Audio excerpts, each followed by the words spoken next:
ibigay natin sa Kanya ating buong lakas, buong oras, and our focus must be on Him alone. That's why we invite everyone to please stand. Inaanyahan ko natin ang lahat, regardless how many we are in this church, still, God is in the midst of us. And we are celebrating Christmas. Tingnan po natin ang ating mga katabi, batiin natin ang good morning. Yan. And then, please tell one another, God is with you. God is with you. In other words, we call it Emmanuel. Yan. So, Emmanuel means God is with us. Meron tayong dalawang Emmanuel dito, ano? It always reminds us that God is with us every day in our lives. Ano man ang mangyari sa buhay natin, whatever circumstances we have been for this whole year, ang Panginoon naging tapat sa kanyang pangako. Amen? Sinamahan tayo ng Panginoon sa bawat panahon, sa bawat oras, sa bawat bigati, kasiyahan, tagumpay, kalungkutan, sa lahat ng pinagdadaan natin sa araw-araw, kasama natin ang Panginoong Jesus. Kaya karapat-dapat lamang na alalahanin natin na tayo ay naligtas. From Isaiah chapter 7 verse 13. Therefore, the Lord Himself will give you a sign. Behold, the virgin shall conceive and bear a son, and shall call his name, Emmanuel, which means God is with us. This morning, let us reflect on the goodness of God in our lives. Alalahanin natin lahat ng mga ginawa ng Panginoon sa ating buhay. How He has been good to us. How He gave us everything. When the Lord was born, we are reminded that His birth in this world means salvation to all of us.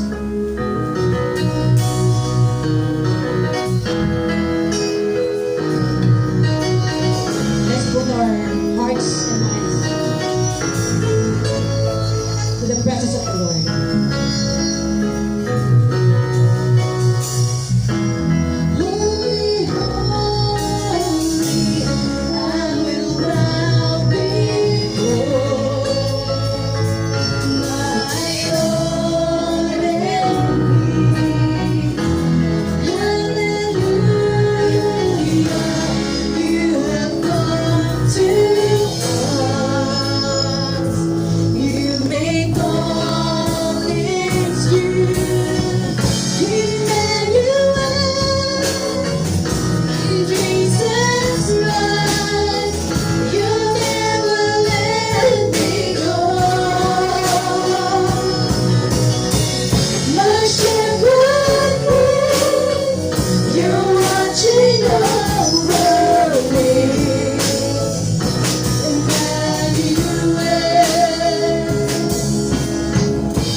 love you, O God. Hallelujah, hallelujah. Lord, sa sininga aga, Lord, O God, we remember your birthday, Lord Jesus. Hallelujah, hallelujah.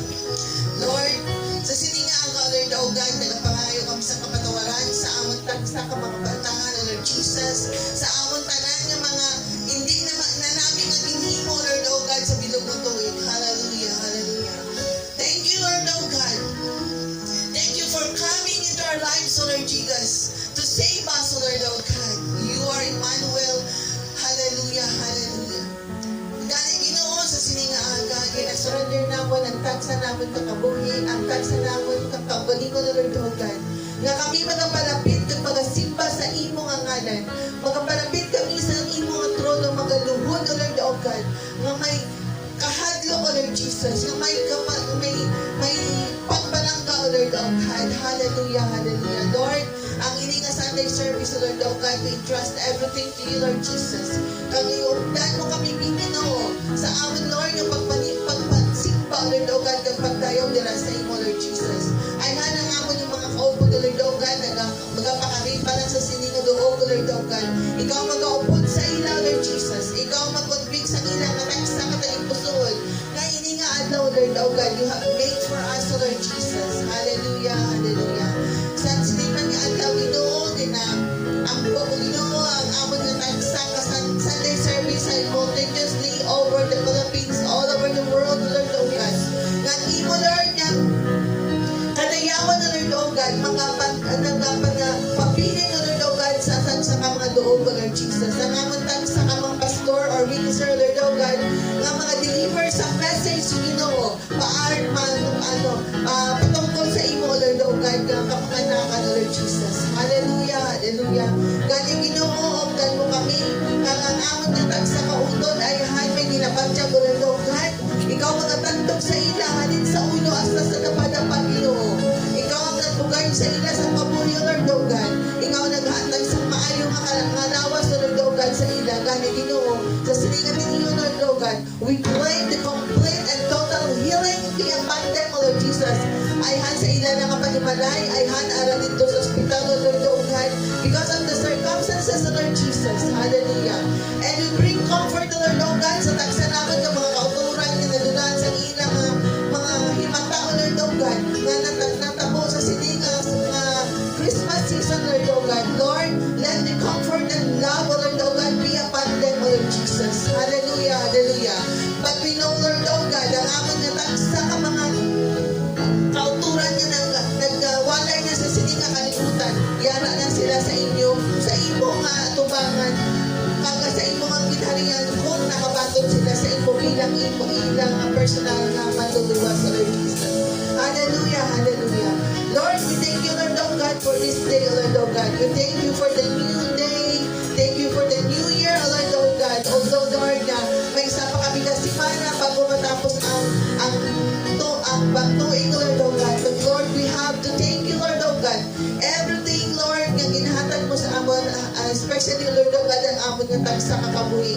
The bread of life, Lord, O God, that you have spared us, Lord Jesus. Hallelujah, hallelujah.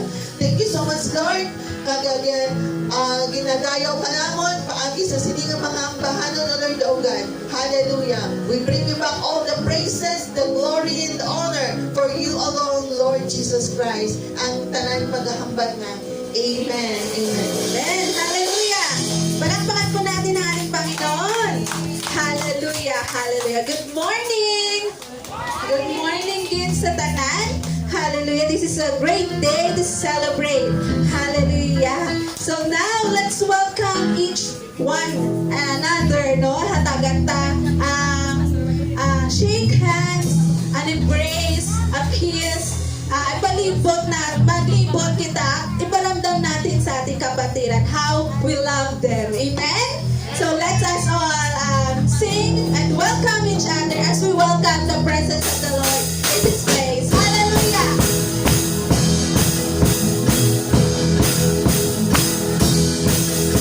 Oh, come, Holy Faithful, joyful and triumphant. Oh, come ye today.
Christmas. Sige, palatutuloy tayo sa palakpak, palakpak ng Panginoon. Gusto niyo magtuloy-tuloy na ang ating kasiyahan? Sige. Pagpatuloy natin ang pagpuri sa Panginoon, pero sa muli, bati natin muli ang bawat isa. Tingin mo na sa bawat isa, bati natin ang Merry Christmas. Merry Christmas! Yeah. Okay. Hallelujah. Isang masigla, masayang araw sa lahat ng mga nanonood. Paniguradong punong-puno ang ating puso ng kasiyahan. Amen? Dahil kapiling natin ang ating mga pamilya, tayo ay magkakasama, akatikon. And welcome back sa lahat ng mga bago dating mula sa iba't ibang panig ng mundo. Ayan. Di ba? We celebrate the goodness of the Lord. Dahil ano man ang mangyari, patuloy niya pinagsasama-sama pa rin ang mga anak ng Panginoon. Hallelujah. That's why this morning, let us give the loudest applause for the Lord. Hallelujah. Ang ating pagpapalay buhos natin sa bawat isa higit sa lahat sa Panginoon. And today we're going to celebrate Christmas. That's why our songs, our medley of songs are Christmas songs. But these songs, take note, came from the Word of God.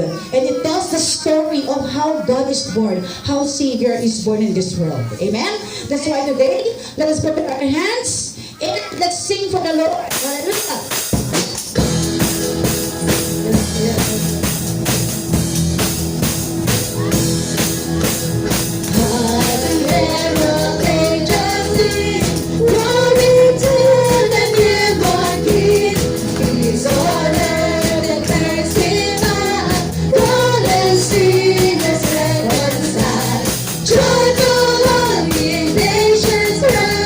Joy the joy of the sky.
Jesus. Hallelujah. God. Let's continue singing for the Lord.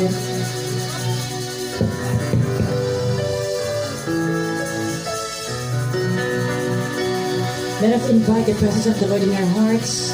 Let us invite His holy and powerful presence in our lives.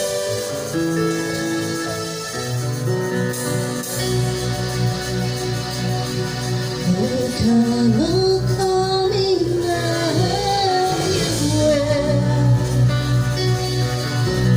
and ransom captive Israel that mourns in lonely exile until the Son of God appear. Rejoice, rejoice, Emmanuel shall come to thee, O Israel. Sing rejoice in the Lord.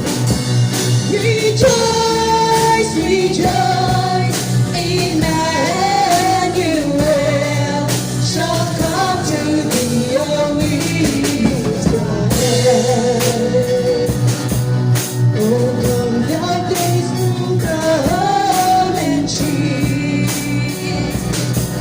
our spirits by thy night and peace. Disperse the gloomy clouds of night, and cast dark shadows through to light. Let us rejoice in the Lord, rejoice, rejoice, Emmanuel shall come to thee, O Israel. Rejoice, rejoice, Emmanuel shall come to thee, O Israel. Yes, rejoice in the Lord. Rejoice, rejoice, Emmanuel shall come to thee, O Israel. Rejoice, rejoice, Emmanuel shall come to thee, O Israel. Shall come to thee, O Israel. Shall come to thee, O Israel. Lord Jesus, come with us, Lord God. We invite your presence. We invite your presence in this church, in our hearts and in our lives. You are indeed holy, Lord God. You are indeed holy, holy and righteous, Lord Jesus.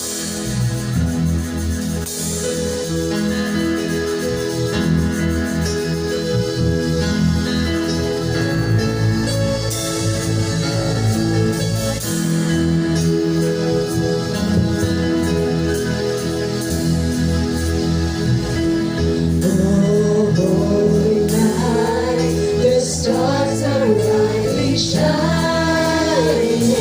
It is the night of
was born.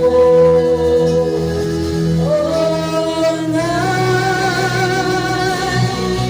take the night,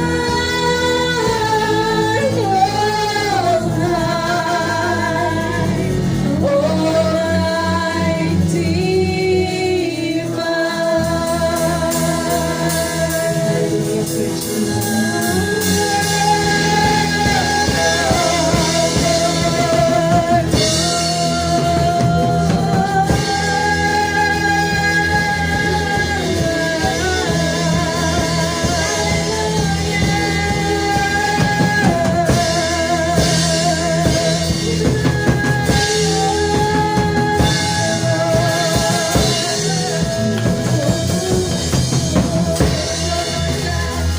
Thank you, Lord Jesus. Hallelujah. Thank you for giving us your one and only Son, Jesus Christ. Thank you, Jesus, for coming into our lives. Hallelujah. Hallelujah. At hallelujah, Lord. Taos puso kaming nagpapasalamat, Panginoon, for saving our lives, for getting us out of the darkness. And Lord, right now, we see the light. We see the light, oh God. Thank you, Jesus. Hallelujah, hallelujah.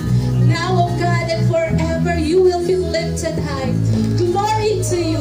Glory to the Son. Glory to the highest. Hallelujah, hallelujah, hallelujah. Purihin natin ang Panginoon. Bigyan po natin siya ng masibagong hallelujah. We bring back all to you, Lord, all the honor, glory, and power in Jesus' mighty name. Amen.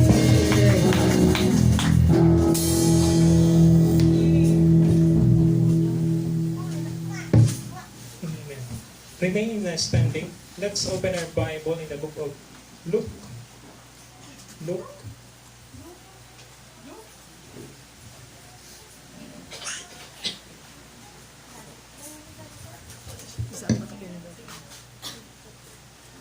Luke chapter 2, verse 8 to 12. Amen. Praise God.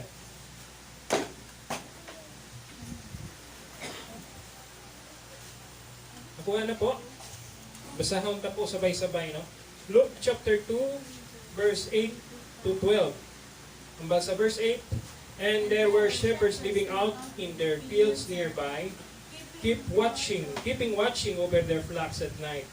An angel of the Lord appeared to them, and the glory of the Lord shone around them, and they were terrified. Verse 10, but the angel said to them, do not be afraid. I bring you good news of great joy that will be for all the people. Today in the town of David, a Savior has been born to you. He is Christ the Lord. This will be the sign to you. You will find a baby wrapped in cloths and lying in the manger. The Lord bless us as we meditate this passage. Father God, once again, sa umaga pong ito, as we celebrate the Eve of Christmas, oh God, hindi lang kami Ginoo nagkatiripon bilang family, but we are here to worship you in spite of what circumstances we are standing right now o ano pang Ginoo ang kalagayan namin pinansyal. But the very purpose, Panginoon, na nagkatiripon kami is to glorify you, to give you all the glory, to give you the highest praise, and to worship you with all our heart. Bless us, Lord, as we meditate this passage, na hindi kami Ginoo magpadayo na magkasunod lang sa agos ng kalibutan, kundi ma-feel naman ang matutuod na essence ng Christmas. We give you praise. In Jesus' name, lahat magamba ng Amen. Ako po na po ang lahat. Magandang umaga po sa lahat. Isang mainit na grabe, no? Kulang ang ating electric fan. Pasensya na po natin. Pray natin next year. Dugangan pa yan. Amen. Salamat sa bawat na narito. Sa nasabi kanina ng ating worship team. Welcome back sa mga nanggaling sa mga malayo at nagbakasyon, sa mga matagal na hindi naka-attend, ano? And Salamat sa Lord sa mga provision ng Panginoon. Amen? So, ngayong umaga medyo konting na-nisay lang ng konti. Pero nandun pa rin. Kasi salamat sa Panginoon. Kasi hindi lang tayo nag-celebrate ng Christmas because of money, no? Or financial blessing. But the very important is the essence or yung tinatawag na ano talaga yung pinagsimula o ano talaga yung Christmas sa atin. So, ang title po ngayong umaga is What We Need to Do this Christmas. Ano ba na ang dapat nating gawin ngayong Christmas? No? So, binasa natin kanina, but kung balikan niyo po dito, honestly, sa context nito, ang nakabalo lang kang matuod ng sitwasyon ni Jesus ay mga shepherds. Wala yung mga kings, wala yung mga officials, or even spiritual leaders na dapat sana sila nag-prepare ng way, or even yung tinatawag na pinapahan nila si Lord kasi maabot ang Messiah eh. Pero wala, gid. Maski isa sa kanila. Alam nyo ka namin si Lord kasi ginapili niya talaga yung right person or right group of people na amuni ang iya na ataga ng tinatawag na manifestation. Pag sinabing manifestation, ginapakita niya gid kung ano gid siya o sino siya, ano ang purpose niya. Kag palaran po kita tagsa na ara dire nga kita ngayon makahangop, makabalo, kung ano gid matuod about sa Christmas. So ang Christmas po, hindi ko na palawigon, alam naman natin yan, ina-celebrate ng bilog na kalibutan. But ang problema po, salamat sa mensahero sa aming Christmas party sa PCL. Kasi binatagan niya naman ako na vision na wide na tinatawag na view na dapat po sa Christmas po, hindi lang kita aware sa mga binabaton tang regalo. Kundi dapat aware kita sino ang nagbibigay talaga ng regalo. Amen? So dito po, ang shepherds po, gabi, nagapulaw, nagabantay ng kanilang mga kasapatan, no? Kag ang gingamit sang Ginoo, ang anghel, na muna nagpabalaw sa ila. Kagkanami lang kung kita no, kada isa sa ato, ang muna yung ang muna yung hambal. Gusto ko po ito magbalik-balik sa atin, maski na tuwid pa natin balik-balikan. Sabi dito sa verse 10, sabi diyan, But the angel said to them, Do not be afraid. I bring you good news of great joy that will be for all the people. Ulitin ko po, do not be afraid. I bring you good news of great joy that will be for all the people. Good news. Ano pong good news? And great joy that will be for all the people. Okay? Ang explanation nandito sa verse 11 and 12. Today, in the town of David, the Savior is born. He is Christ the Lord. And this will be the sign to you. You will find a baby wrapped in cloths and lying in a manger. So ang konteksto po, kung balikan na po, inhatag sa shepherds ang lahat ng mga tinatawag na specification or maaaring mahambal natin signs para makilala nila personal ang Messiah, which is the heart of Christmas. Okay? Now, what we need to do this Christmas? This is a question, not because na hindi natin alam, but we need to be refreshed. Balikan natin kung ano talaga ang Christmas para sa tagsa-tagsa sa atin. Hindi pag nagbato ng regalo, ina-anticipate mo dapat kung nagbigay ka, ay may balik sa imo. Kasi si Lord, honestly, nung nagbigay sa, binayaan pa nga isa. Actually, sa ibang passage nito, nung mabunag pa lang si Jesus Christ, walang nag-invite sa kanila na magsulod sa ilang panimalay para doon magpata. Sang gin-expose to sa expository ng isa sa mga theologians. Alam niyo po ba ang pasungan?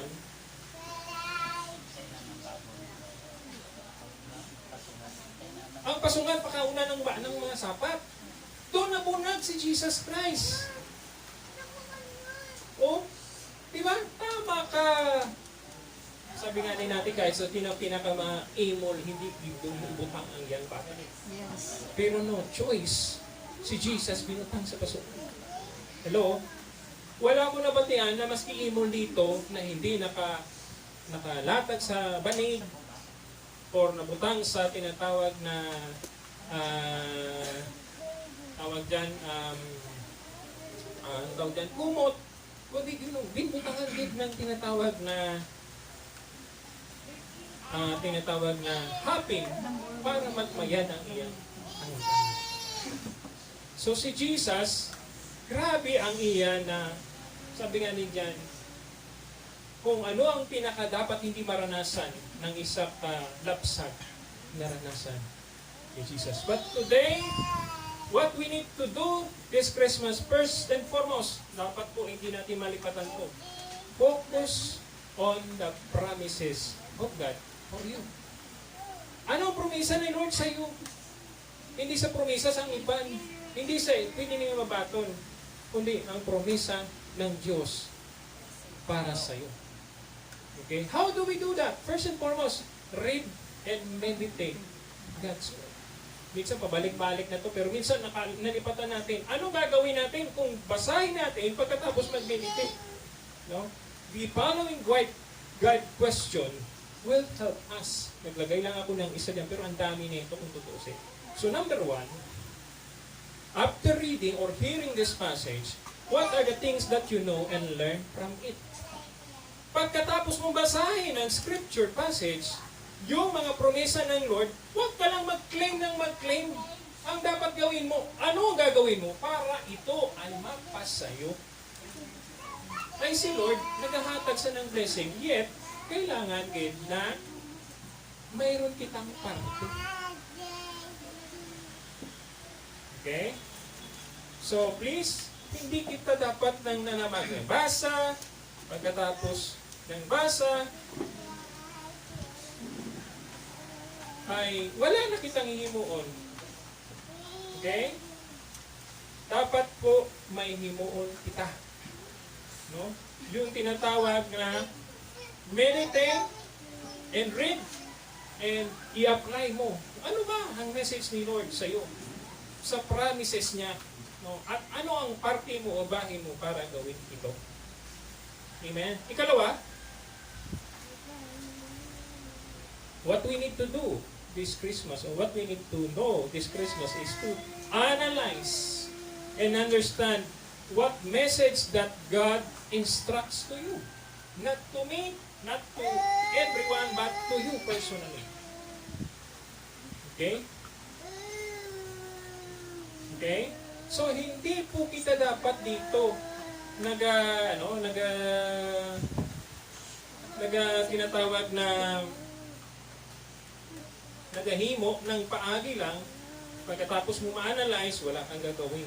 Or hindi mo intindihin. Kasi marami nag-analyze, amuni, pero hindi na intindihan kung ano din ang mensahe ng Panginoon para sa Kanya. So, anong gagawin? We need to empty our thoughts. Anong ibig mo sabihin? Lahat ng nalalaman mo noon at ngayon, pwede po ba natin isantabi muna natin yon?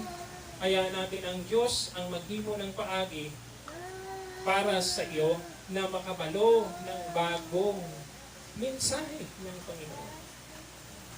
We need to empty. Okay? So, pag sinabing empty,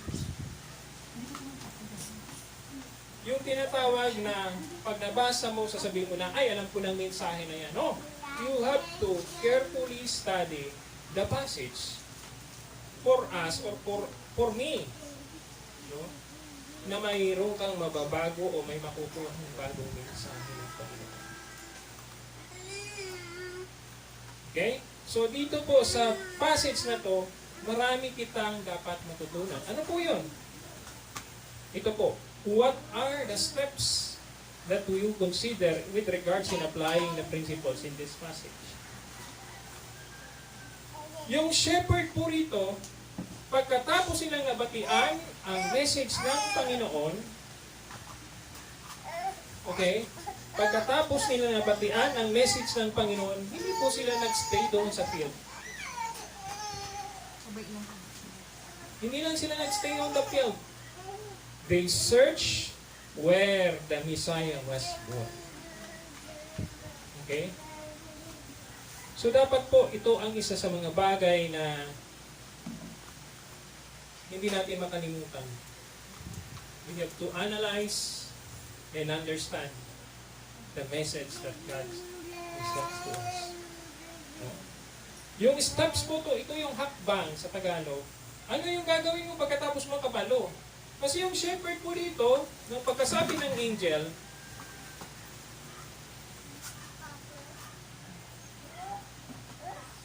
ay tawag dyan,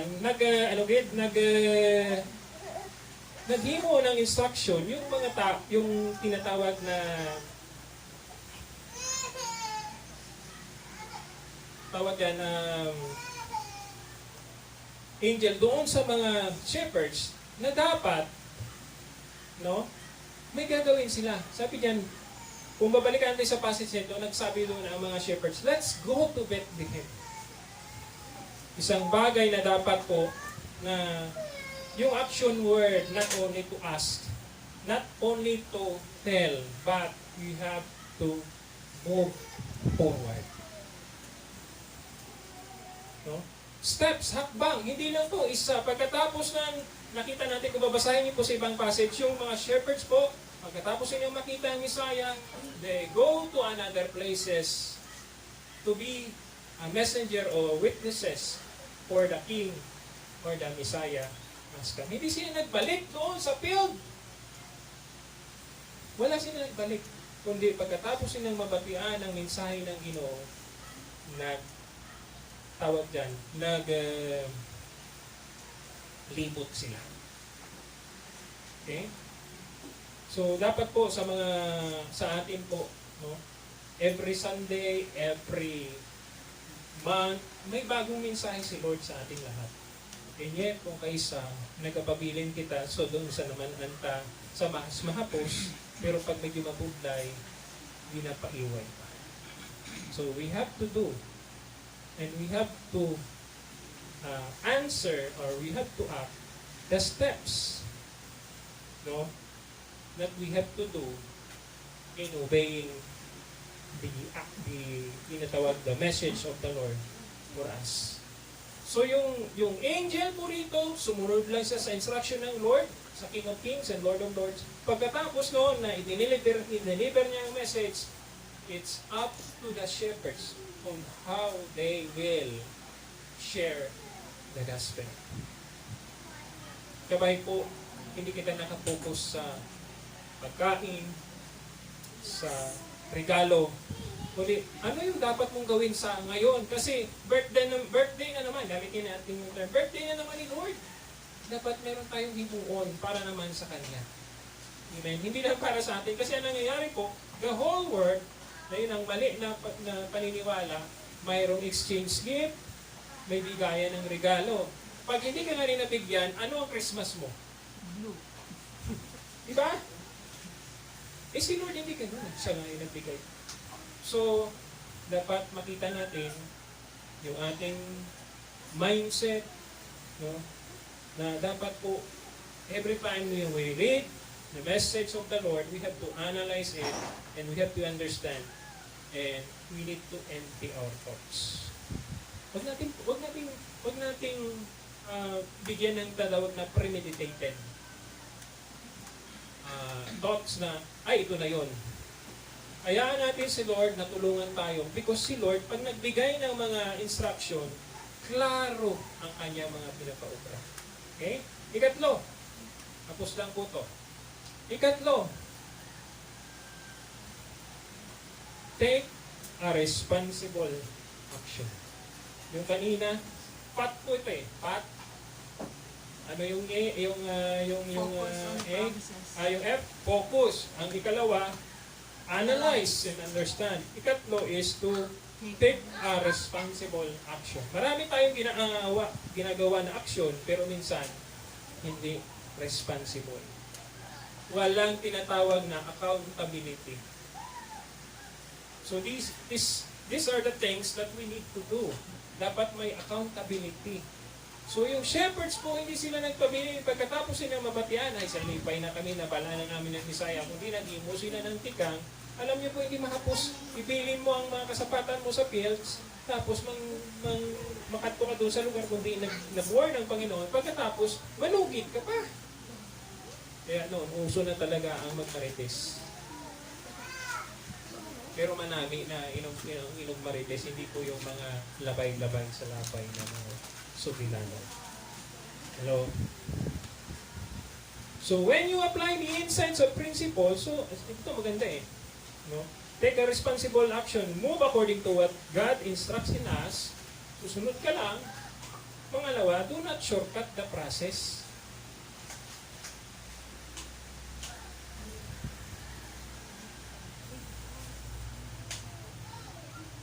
Yung bang, ang tawag dyan, yung gusto mo mabilis na matapos, isa-sacrifice minsan natin yung ibang mga steps.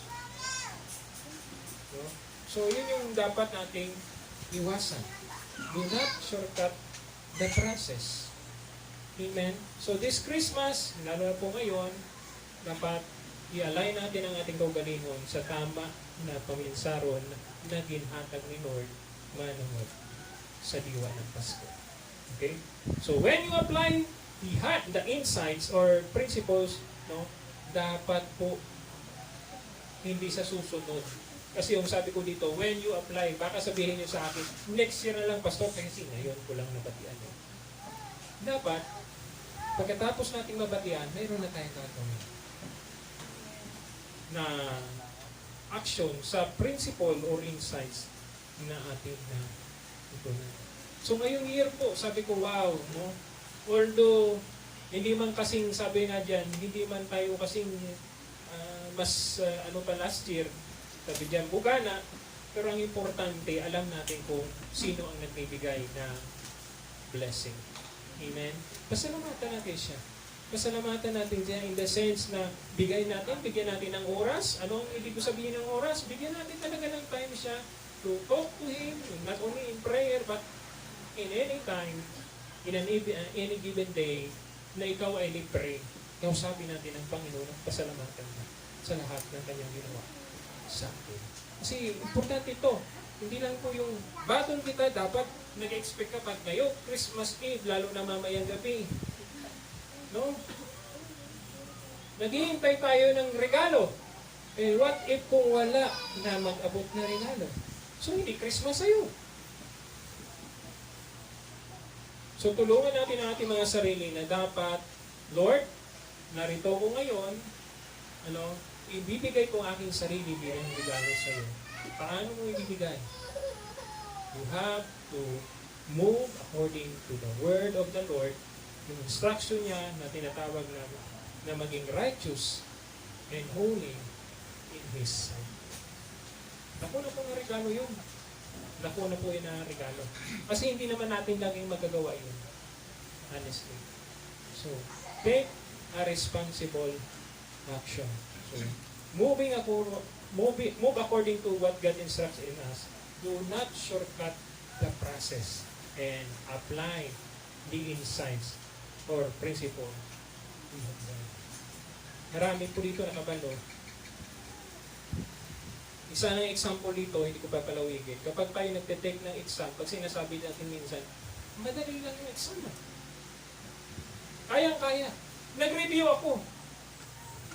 Diba? Ako po, dumala ko ng estudyante, kayo rin yan. Minsan sinasabi natin yan. Pero yung iba minsan hindi nakapag-review. Ay, hindi ako nag-review. Pero minsan, bakit yung hindi nag-review, yung pang pumasa, yung nag-review, hindi nagpasa? Sabi ng iba, lain, Pasko lang i-review eh.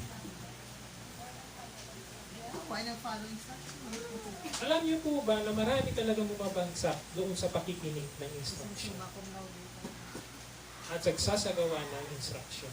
Dapat lagi po tayong ready to listen to the message of the Lord sa aton personal and follow His instruction. Amen? So sabi po dito sa conclusion, no?